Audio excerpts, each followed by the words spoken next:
internet Women First TV ñuy amaat mbégte bu baax dellu si waat ak yéen ci seen émission Féminart comme ni ma ko tàmmati waxee l'émission qui donne la parole aux femmes qui changent le monde à travers le beau qu'elles font beau bi nga xamante ni voilà moom mooy tax yenn yu bëri su amee ci àdduna bi on s'en rend pas compte parce que voilà day peser daal donc comme ni ñu koy faral di defee tous les jours indil leen une dame boo xamante ni dañuy waxtaan ak moom dans son secteur wala de son secteur waxtaan ak moom ci point yi nga xamante ni jàpp nañ ni c'est important que les Sénégalais bon je dirais le monde war koo xam donc pour tey dañuy dalal Mame Diarra Bousso Thiam nekk ab styliste aussi di former mais aussi entrepreneur ak yeneen casquettes yoo xamante ni peut-être avec le temps elle va nous le dire Mame Diarra maa ngi lay nuyu te am un réel plaisir de t'avoir tey ci Féminart bàyyi la nga nuyoog suñuy téléspectateurs internautes. Merci beaucoup. Assalamu alaikum internautes yi. C'est un plaisir d'être sur ce plateau, de parler d'art et de féminité. Donc merci pour l'invitation. Parler de mode. Parce que xam naa ni quand on parle de mode ñu bëri dañuy foog ne man ni ma ko jàppee lañ ko jàppee alors que ça va au-delà de tout ça alors Mame Diarra tey si on devait découvrir Mame Diarra en quelques mots ce sera quoi kan mooy Mame Diarra? Je dirais que Mame Diarra Bousso Thiam c'est une jeune femme passionnée de mode, de transmission de savoir, mais également d'autonomisation de la femme. Je suis formatrice, entrepreneur qui milite pour non seulement l'autonomisation des femmes, mais pour une recherche effrénée de connaissances pour les femmes. Très bien. Et ma question favorite, d'où est venu ton amour pour le stylisme? Qu'est-ce qui t'a poussé à être styliste? Voilà, qu'est-ce qui t'a poussé à être entrepreneur également dans le domaine? Étant jeune, depuis toute petite, j'ai toujours aimé coudre d'abord. Après, j'ai découvert le stylisme.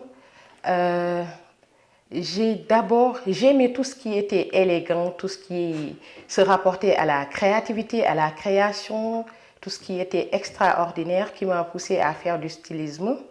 Mais au-delà même des vêtements, du strage et des paillettes, j'ai compris qu'il y a toute une industrie de la mode qui existe, qui est à portée de main et que son développement pourrait créer beaucoup d'emplois pour le monde entier, mais particulièrement pour les femmes, parce qu'elles ont un don sur la créativité, l'élégance et toutes ces choses qui se rapportent à la mode.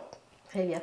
La formation, bon, avant de parler de la formation qui vient de toi, ñuy wax ci formation yow sa bos fan la jógee fan nga jaar jusqu'à voilà devenir tey la personne que tu es. Je parlais de ton parcours, li la indi ba tey jii nii. C'est juste l'amour et la passion en fait. J'ai été une élève studieuse qui aimait apprendre, qui a fait un parcours, un cursus scolaire comme tout le monde, avoir son bac scientifique, aller à l'université, faire de l'économie et tout. Mais c'était un appel à la mode, je dirais. J'ai un peu mis en attente toutes ces clics, toutes ces facettes pour me concentrer au stylisme. Mais en étant formée, j'ai été formée en stylisme, modélisme et maintenant je forme des jeunes en stylisme, modélisme. Alors, qu'est-ce qui fait la différence? Par exemple, vous pouviez être tout simplement styliste sans former, voilà, te limiter à créer et donner. Mais d'où est venue l'idée d'être formatrice en retour? J'ai essayé et j'ai aimé. C'est ce que je peux dire. J'ai d'abord aimé la mode, produire des vêtements, habiller des gens, participer à des défilés. Mais quand j'ai commencé à donner des cours de mode, c'est hors de Dakar, même c'est à Louga. Là, tout au début, je n'étais pas passionnée à faire des cours. Mais finalement, au fil du temps, j'ai aimé partager le peu de connaissances que j'avais. J'ai aimé donner des compétences à des jeunes femmes qui pouvaient vraiment, à travers ces compétences, créer des revenus propres à elles. Donc, c'est de fil en aiguille que j'ai commencé à former, à aider des jeunes, à organiser des jeunes et à les pousser à aller de l'avant dans le domaine de la mode. Dans le domaine de la mode, très bien. Et on va en parler peut-être d'ici quelques temps. Maintenant, je voudrais savoir, tout à l'heure dans ta présentation, tu le disais, Tu aimais ce qui est beau, la création et tout et tout. Maintenant, tes créations, ça te vient comment? Par exemple, tu l'imagines, tu le dessines, tu te bases sur quelque chose. Ça se passe comment? Différemment, hein, selon la collection. Il y en a que je dessine, il y en a qui m'inspirent comme ça. Par exemple, sur ce plateau, quelques couleurs et tout peuvent m'inspirer. Ma première collection, j'ai travaillé sur le Big Bang, the Big Bang Theory, la naissance de l'univers. Donc, à travers la matière, la forme et la couleur, j'ai essayé de créer une collection vraiment fluorescente qui mettrait en exercice l'explosion ultime qui a donné ce monde selon les scientifiques. Selon les scientifiques. Et toutes mes collections, j'ai travaillé sur le yin et le yang, le noir et le blanc. Donc, cette complémentarité qui existe et tout. Et j'aime aussi travailler sur des collections comme ça. Je vois une couleur, je peux voir des tenues et avoir peut-être une vision sur cette tenue et essayer de créer sur cela. Je fais du cosplay aussi. Le cosplay, c'est représenter les tenues des mangas et autres. Aïe. Donc, c'est comme prendre du dessin animé et essayer de le modéliser carrément, que ce soit des vêtements prêts à être portés par les Ça se adultes. voit comment au Sénégal? Au Sénégal, je pense qu'ils ont, eux, ils ont leur groupe, ils ont leur organisation et tout. Et souvent, quand ils organisent des événements et tout, j'ai la chance de confectionner des vêtements parmi eux, certains jeunes et tout. Et je pense que ça se développe petit à petit. Les gens commencent à connaître ça petit à petit. Très bien.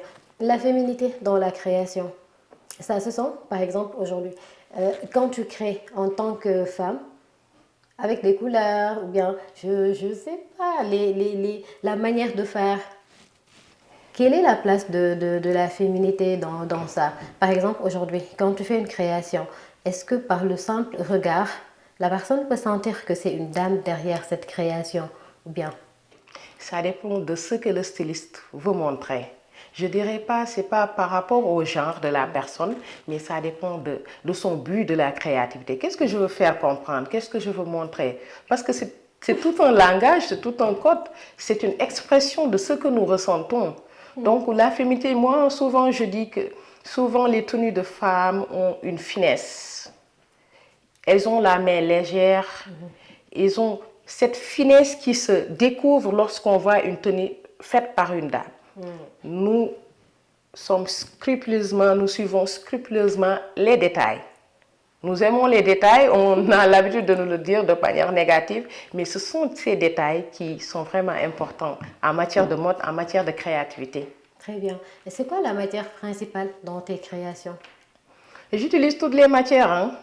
Souvent, en cours de stylisme, il y a un de mes profs qui me disait qu'il faut utiliser cet effort pour que ça sorte ton identité. Je lui ai dit que je suis très libre. Je ne veux pas m'arrêter à une étoffe. Je ne veux pas m'arrêter à une couleur. Les couleurs sont là, les matières sont là. Donc, pourquoi pas ne les utiliser? Pourquoi pas ne pas les utiliser? Ouais. Chaque collection, selon ce qui m'inspire et ce que je veux en faire et ce que je veux révéler au monde entier, j'utilise la matière qui va avec, les couleurs qui vont avec et les formes également. Les formes également. Donc c'est un choix que voilà, les stylistes font de façon soignée, de façon réfléchie. Bon, j'ai l'habitude de le dire. xam naa ne art ak mode ak yeneen yi duma fa am sama place daal parce que inspiration yi ngeen di am ak voilà tout ce que vous mettez dans la chose en fait man une personne lambda nii duma ko mën. Alors parlons un peu de formation. Tout à l'heure tu l'as dit da nga essayer nga gis ci sa bopp et tu voulais également rendre les femmes autonomes. Donc comment se passe cette formation actuellement? En fait, déjà, je donne des cours en présentiel. Je suis formatrice, je suis professeure. Ça fait 13 ans que je forme des générations. Mais j'ai voulu aller plus loin. Après un mémoire de recherche sur la digitalisation de l'enseignement de l'habillement dans les centres de formation professionnelle et technique, parce que je donne des cours dans des centres de formation professionnelle et technique de l'État du Sénégal, je me suis dit que je vais aller loin. Je me suis rendu compte après ce mémoire de recherche que ce n'est pas encore digitalisé. On parle de New Deal technologique, on parle de stratégie numérique du ministère, mais en tant qu'acteur, je ne sens pas encore qu'on est à l'étape digitalisation, technologie dans les métiers de la mode. D'accord. Donc, me rendant compte de ce gap, de ce manque, j'ai mis en place une plateforme de cours en ligne, Nasali e-learning, qui permet aux femmes, aux jeunes et toute personne désirant de se former, qui ne peut pas se déplacer, de rester chez elle, de suivre nos cours à travers des vidéos innovantes qui te montrent comment faire. Parce que apprendre, donner des cours de mode, de stylisme, de couture, ça demande une démonstration. C'est ce qu'on fait en classe. Il faut on te parle de démonstration et tout, d'application. Donc, ce qu'il faut faire, c'est de faire des vidéos de courte durée, permettre à ces gens de voir, de faire, de tester. Très bien. Maintenant, dans un Sénégal où les gens, je veux dire, dans certains secteurs, avaient plus l'habitude en fait de se former en présentiel. On leur dit par exemple, que voilà le début. Comment les gens l'accueillent, ñi formé, leur montrer que la formation en fait, surtout côté mode et tout, ça peut se passer dans le digital. Au début, j'avais beaucoup de craintes parce que souvent, quand on expose ce projet à un public, à un éventuel public, et souvent, il y aura toujours des obstacles dans tout projet. Ils te disent, oh, est-ce que c'est faisable? Est-ce que... Moi, j'ai mis ces est-ce que dans la possibilité de faire, dans la concrétisation. Quand les gens disaient, est-ce que j'ai mis la plateforme, j'ai fait des vidéos et j'ai vu l'engouement des gens.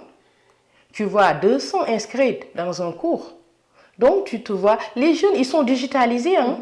C'est parce que souvent, on leur propose pas un contenu de qualité qui pourrait les aider dans le futur. Adéquat à ce qu'ils veulent. Tout à fait. Parce que si tu leur offres des contenus de qualité, ils vont suivre les cours. Au lieu de perdre leur temps à regarder d'autres vidéos qui ne vont pas leur apporter des compétences et à la fin des revenus, ils vont se concentrer sur des vidéos qui vont leur apprendre à coudre, à prendre des mesures, à dessiner. Très bien. Maintenant, quand c'est fini avec le digital, est-ce que ça demande à ce que vous les appeliez en présentiel, même si c'est quelque temps, pour voir si réellement ils pourront appliquer en fait ce qu'ils ont appris dans les vidéos ou bien seulement la formation en ligne est suffisante? Bien sûr, ce sont des formations sur mesure. Par exemple, ce sont des jeunes qui sont à la recherche, des étudiants qui sont à la recherche de certification. Eux, ils ont besoin de se déplacer pour faire des cours pratiques, certains cours pratiques, des masterclass qui leur permettraient d'appliquer ce qu'ils ont eu à visualiser, des examens pratiques, parce que le but, c'est dans la perspective, c'est d'aller en partenariat avec les centres de formation professionnelle et technique qui serviront d'éno comme au niveau de l'université virtuelle du Sénégal. Oui. Ces centres de formation feront le relais lorsqu'il y aura pratique dans certains modèles. Il y en a qu'on peut apprendre directement en ligne, d'autres, pour les évaluer, on a besoin que la personne fait et qu'on puisse noter. Donc, il y a cette alternance qui va avoir entre le côté virtuel, mais aussi le côté pratique. Mais l'importance de cette plateforme, c'est un gain de temps pour les femmes. Les femmes ne peuvent plus avoir accès aux formations traditionnelles dans les centres de formation professionnelle. Ils te proposent de venir à 8 h, de terminer à 17 h ou 16 h. Imaginez une femme mariée qui a un enfant. Et aussi nos réalités socioculturelles, qu'on se le dise. Une fois qu'on est marié, on ne peut pas toujours, dans certains cas et dans certaines zones du Sénégal, ce n'est pas tout le monde, allier tout ça. Mais avec son smartphone, si on arrive à visualiser le cours, même dans sa chambre à coucher, avoir une table coupée avec sa petite machine, coudre, vendre. C'est extraordinaire. Quoi de mieux? D'accord. Et est-ce qu'il y a une base? Est-ce qu'il y a des critères de base en fait pour que la personne puisse être sélectionnée ou participer aux formations? Par exemple, est-ce qu'il faut un diplôme? Est-ce qu'il faut un certain peut-être niveau de connaissance en stylisme, modélisme, ou bien toute personne désirant faire la formation peut le faire? Mon expérience en tant que formatrice m'a permis de former des gens même qui n'avaient même pas appris l'école. D'accord. Donc, on est arrivé même à former des gens qui étaient sourds. Ah oui. Donc, ce sont ces expériences qui vont nous guider dans la plateforme. Oui, Cette plateforme, elle est ouverte à tout le monde. L'essentiel, c'est de choisir un cours qui sera en rapport avec votre niveau. Et ça, nous pourrions vraiment aider toute femme à choisir le module ou la formation qui va avec sa personnalité, avec son temps, avec ses acquis, avec ses prérequis. Ce seront des formations sur mesure. Très bien. Côté satisfaction, par rapport à l'un de tes objectifs, autonomisation des femmes, on allait à combien de pourcents si on devait mesurer? Tu sens carrément que, voilà, elles commencent à avoir de l'autonomie, elles l'ont ou bien elles l'ont carrément? C'est quoi le niveau de pourcentage? On est en chemin. Le chemin sera long, mais on y arrivera. J'en ai sûr. Ce que je peux dire, on est satisfait. Parce que souvent, avant même l'entrepreneuriat, avant même la création de revenus, il y a ce que nous devons partager entre femmes, la confiance en soi. Et je pense que si on arrive à leur donner confiance en elles, petit à petit, on va atteindre tout ça. On va avoir des pourcentages pour cela. Les cours, on est en phase de lancement et beaucoup de femmes sont en train de s'inscrire. Et c'est une très belle chose, ça me fait plaisir. Et on va évaluer après. Très bien. Le nombre, elles sont majoritaires, bah, je dirais égal au nombre d'hommes. Elles sont majoritaires parce que je vois que les femmes aiment beaucoup la mode. Ce qu'on se demande, pourquoi elles n'arrivent pas toujours à exceller majoritairement, parce qu'il y a beaucoup de femmes qui excellent dans le milieu de la mode au Sénégal. Mais ça reste toujours. Les élites. Mais pour augmenter ce pourcentage, c'est ce qu'on est en train de faire. Très bien. La mode sénégalaise au Sénégal, à l'international, comment tu la trouves? Je trouve que nous avançons très bien. Maintenant, je suis très heureuse de voir des dames qui sont dans l'industrie du luxe. Parce que la mode ne s'arrête pas aux vêtements. Il y a les accessoires, il y a les sagamés, il y a les montres. C'est un tas. Donc, c'est un tas de choses. Et je vois qu'il y a beaucoup de femmes qui ont des labels qui avancent dans la mode. Surtout dans le luxe, c'est important. Ils arrivent à mettre en exergue au niveau de l'international et tout, des vêtements, des accessoires. Donc, je pense que nous avons notre place et nous la occupons. Peut-être que chaque jour, il faut se réinventer, aller de l'avant. Très bien. En tant que formatrice, par exemple, il y a des fois des critiques par rapport aux finitions. Il y en a qui disent que ñi nga xamante ni ñoom ñooy ñaw góor comme jigéen, leur problème en fait, contrairement à d'autres pays, Sénégal par exemple, finition là. Ils peuvent te faire benn modèle bu rafet, mais tu remarques des lacunes côté finition. En tant que formateur, c'est quoi ton avis par rapport à la chose? C'est pas juste la mode, hein. Au Sénégal, dans tous les métiers, que ce soit les ouvriers, on a un problème de finition. Et je pense que c'est ce qui fait la différence entre nous qui donnons des cours dans les écoles de formation et ceux qui prennent des cours dans le tas. Souvent, il y a ce problème de finition. Donc, c'est des choses que tu vois tous les jours, bien, voilà, de façon très flagrante comme ça. Oui, de très flagrante. Souvent, même avec des gens qui ont un renom dans le milieu de la mode, souvent dans leurs vêtements, tu peux voir des défauts de finition. Ce que je leur demande souvent, quand on a un nom au niveau de la mode et tout, il faut aller se former pour qu'on puisse connaître ces détails. Nous, nos jeunes, on les pousse, on les impose à faire de belles finitions. Parce que ce sont ces finitions qui permettent vraiment de vendre du Made in Sénégal dans le luxe. Sans ces finitions, on ne sera pas pris au sérieux. Pour être pris au sérieux, il faut un travail délicat, très bien fait, sérieux, avec des finitions idéales. Je dirais, ça m'embauche tailleur souvent, je leur dis que les finitions sont importantes. J'imagine. Il faut prendre le temps pour faire des finitions et tout. Nous, nous imposer les jeunes filles, les jeunes hommes qui apprennent la couture, la finition, elle est importante. Nous, autant dans nos cours, c'était noté sur des points, sur beaucoup de points, pour nous pousser à faire de bonnes finitions. Et c'est ce qu'on est en train de faire nous aussi, également dans nos salles de classe et dans la plateforme Nassali Edu. Très bien. Si on devait changer des choses dans le stylisme, modélisme au Sénégal, par exemple, selon toi, ce serait quoi pour être vraiment performant? Je pense que le milieu de la mode a besoin d'être accompagné.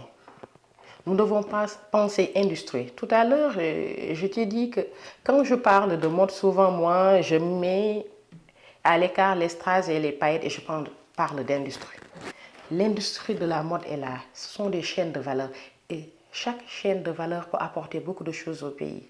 Je pense que nos dirigeants doivent investir sur la mode de manière sérieuse. Renforcer les écoles de stylisme. À ma connaissance, ici au Sénégal, il n'en existe qu'une école étatique, je dis, pas les écoles privées et tout. Pas les privées. Et toutes ces choses. Donc c'est pour cela que Nansali Edu entre dans la scène. Très bien. Et en dehors de la formation, tout à l'heure, tu parlais de catalogue, que voilà, tes créations, la plupart du temps, c'est fait par lot, par catalogue. Comment c'est choisi? Est-ce que c'est des partenaires qui viennent te disent Mam Diara, li ak li lañu bëgg, wala tu choisis en fait de faire un ensemble de produits, tu mets là et tu essaies de vendre. Voilà comment ça se passe. Il peut y arriver que des gens te demandent de créer par rapport à un thème. C'est bon, ça rapporte des sous. Mais aussi par rapport à un thème, comme quoi en fait? Je ne sais pas, l'été arrive, est-ce qu'on peut créer par rapport à l'été? Je veux une collection de 10 robes inspirées de l'été, ma couleur préférée étant, et je ne porte pas cette autre couleur. Là, tu essaies de manager, c'est comme une consultance, hein? C'est une consultance dans le milieu de la mode. C'est simple que ça. Ouais. Donc, je te dis, par exemple, tu me dis, pour mes émissions, j'ai besoin de tel vêtement parce que ça parle de féminité, je veux des couleurs qui touchent la féminité. Alors, je dis, c'est bon, je te propose une collection. Et là, tu vas choisir, tu me dis, je veux telle tenue et telle tenue. Et appliquer à la lettre. Et c'est ça. Il peut y arriver aussi qu'on crée une collection selon nos émotions, selon ce qu'on veut partager. Et on vend. L'essentiel, c'est de faire du marketing, se faire aimer ce qu'on crée aux gens. Très bien. Et tu préfères quoi? Que la personne te laisse le soin de créer, ou bien tu préfères quand le client te donne en fait ses directives? Un artiste préfère toujours être libre dans sa créativité. Mais bon, on aime aussi que les gens arrivent à nous recadrer sur ce qu'ils aiment parce que le but ultime, c'est de faire plaisir. Moi, quand je parle de mode, je veux faire plaisir. À celle qui porte, je veux que quand tu portes la tenue, tu te sens bien, c'est confortable, tu es bien. Je ne veux pas t'imposer les choix que je peux faire parce que tout le temps, tes choix seront en rapport avec ton milieu, avec tes ressentis. C'est quelque chose de profond pour moi. S'habiller, ce n'est pas juste porter des vêtements, c'est s'identifier, c'est exprimer son appartenance. Que ça soit religieuse, culturelle, professionnelle. Ça se voit. Ça se voit. Très bien. Il y a une question également que j'aime bien poser. Parce que la plupart des gens qui aiment créer, en fait, ils te disent qu'il arrive qu'ils fassent des créations qu'ils ne peuvent pas vendre. Parce que ça leur tient tellement à cœur qu'ils ne peuvent pas le donner à une autre personne. Est-ce que ça t'arrive de créer quelque chose et de dire que non, sincèrement, ça, bon, je ne vais pas vendre quoi? Ça t'arrive? Oui, il m'est arrivé de faire des trucs et je me dis, ah, ce n'est pas la peine que je le vende, je préfère le garder là. Parce que ça peut symboliser des choses très importantes dans notre vie et ça peut y arriver. Mais bon, en bon entrepreneur aussi, j'essaierai de vendre, c'est mieux. Il va falloir que l'argent rentre. Oui, il faut que ça, il faut qu'on paye les factures. Oui, c'est super important. Hein. La passion est là et tout, mais il faut qu'il y ait un retour. Surtout. Alors, par rapport aux matières, bon, on a parlé de beauté et de tout, mais il faut un peu quand même parler d'obstacles. En tant que styliste modéliste, il y a des matières que vous utilisez en fait, mais qui ne sont pas faites ou fabriquées au Sénégal. Comment vous faites avec? Je trouve que c'est très difficile. Parfois, on peut avoir des inspirations et ne pas avoir la matière qui va avec. Parce que pour faire des études de matière réellement sérieuses, il faut voyager. Il faut apprendre du textile. Alors que nous, au Sénégal, en Afrique, on ne nous offre pas beaucoup de diversité en termes de tissus. On peut y avoir, mais l'accessibilité peut être difficile, par exemple. Parce que nous ne faisons pas des industries. Il y a beaucoup de textiles africains, du bogalan, du rabal et toutes ces pagnes tissées et tout. Mais est-ce que tout le monde a accès à ces pagnes facilement? Non. Par rapport à un wax qui a été produit en Chine ou bien en Suisse, qui ont produit en Chine, il y en a beaucoup partout. Les gens sont pareils de wax, sont pareils de toute tenue. Des fois, on a des difficultés par rapport à la recherche textile parce qu'on n'a pas d'industrie textile. Et particulièrement ici au Sénégal. Et je pense qu'avec Nansali Edu, on veut aller même, ce sont nos perspectives de faire le plaidoyer pour une industrie textile réelle au Sénégal, de la filature jusqu'à l'armoire. Ça fait partie des obstacles, ça fait partie également des choses qui war ngeen ko xoolaat dans les perspectives yegg si nga ci xam naa ne waxtu bi léegi mu dab ñu mais j'aimerais bien aussi qu'on parle un peu des perspectives et un peu des réalisations genre yi nga xamante ni ça t'a marqué soit au niveau national international avec Nassali Learning. Quand j'ai commencé à apprendre la mode, beaucoup de personnes disaient que couture lay jàng ñaw lay jàng. Alors qu'elle a un bon avenir devant elle, elle est étudiante, studieuse et toutes ces choses, j'entendais beaucoup de choses. Il m'est arrivé qu'une personne attende que j'aille à l'école pour venir parler à ma mère. Ta fille-là, elle est vraiment très bien, elle est excellente. Pourquoi tu la laisses faire des études de mode? Pourquoi elle ne fait pas des études de finance, de comptabilité, d'autres choses, tralalala? Et là, quand j'ai commencé d'abord à donner, j'ai commencé très tôt à donner des cours de mode, à mettre en place mon business, à voyager, à aller de l'extérieur, à défiler sur la Fashion Week d'Adama Paris, c'est parti off, à aller en Allemagne, à Paris et d'autres pays. Là, je ne suis pas accomplie. Je commence tout simplement, je dis, je commence timidement. Mais là, on se sent heureuse. Pourquoi? Parce qu'on se disait que les gens avaient une vision floue d'apprendre la mode, de la couture, alors que c'est un métier noble où on peut créer, on peut générer des revenus, on peut prendre soin de sa personne et de sa famille. Moi, je suis très satisfaite quand je dis, je ne me présente pas comme économiste ou autre, je me présente en tant que styliste. Ça me fait plaisir de dire, je suis styliste. Et souvent, les gens te disent, ah, t'as pas l'air tête, on dirait que t'es... Alors que c'est un métier comme tous.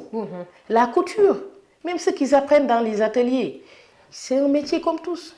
Ils arrivent à créer des choses, ils arrivent à créer des revenus. Comparé à quelqu'un qui fait un cursus normal, qui peut aller jusqu'à l'université avec un master 2, alors qu'il n'arrive même pas à créer quelque chose de concret, à créer un revenu du moins. Donc c'est important ça, c'est important de montrer aux gens que la formation professionnelle est très importante pour un pays en voie de développement. Il faut que les jeunes se forment, aient des compétences, créent des revenus pour développer le pays. Et avec Nassali Edu, c'est possible. Restez chez vous, apprenez à coudre, créez une collection, vendez-la en ligne, ayez des revenus et occupez-vous de bien.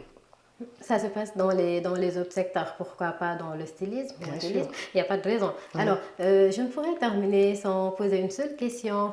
Tu beneen aspect, beneen domaine, je pense que c'est un domaine aussi qui te passionne. Tu parles du bien-être des femmes, des menstruées, tu en discutes.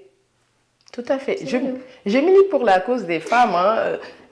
Lorsque tu m'as demandé d'envoyer ma biographie, je t'ai dit j'ai beaucoup de facettes. Je t'envoie juste le stylisme où j'en touche d'autres.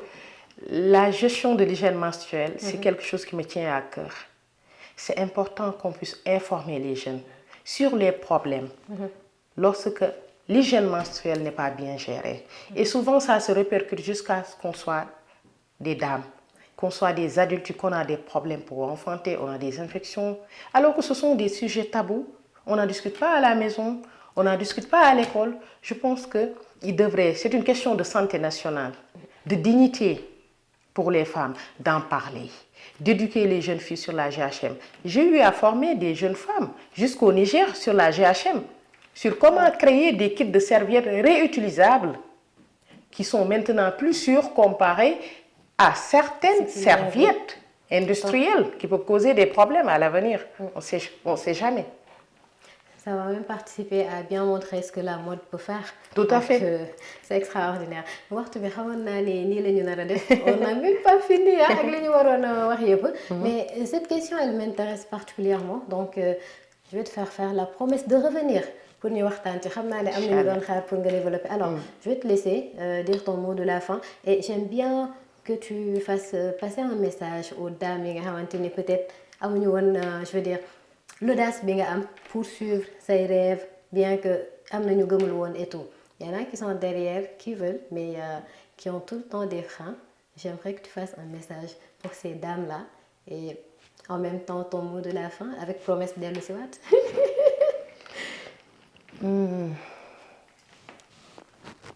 Je dirais aux femmes de croire en leur potentiel. Quel que soit là où elles se trouvent, quel que soit leur âge, il faut oser apprendre. Il faut toujours apprendre. Il faut oser créer. Il faut oser entreprendre.